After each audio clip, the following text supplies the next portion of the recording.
بسم اللہ الرحمن الرحیم۔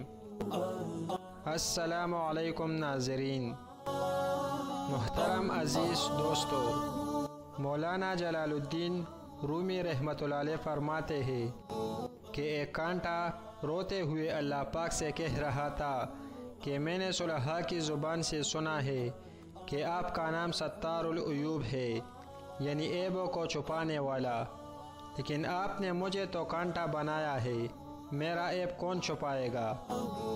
مولانا رومی رحمۃ اللہ علیہ فرماتے ہیں کہ اس کی زبان حال کی دعا پر اللہ تعالیٰ نے اس کے اوپر پھول کی پنکھڑی پیدا کر دی تاکہ وہ پھول کے دامن میں اپنا منہ چھپا لے۔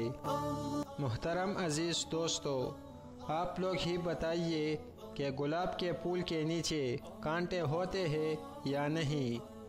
مگر باغبان ان کانٹوں کو باغ سے نہیں نکالتا، باغ سے صرف وہ کانٹے نکالے جاتے ہیں جو خالص کانٹے ہو، جنہوں نے کسی پھول کے دامن میں پناہ نہ لی ہو۔ اسی طرح جو لوگ اللہ والوں سے نہیں جڑتے ان کے لیے تو خطرہ ہے، لیکن جو گنہگار اللہ والوں کے دامن سے جڑ جاتے ہیں ان کی برکت سے ایک دن وہ بھی اللہ والے بن جائیں گے۔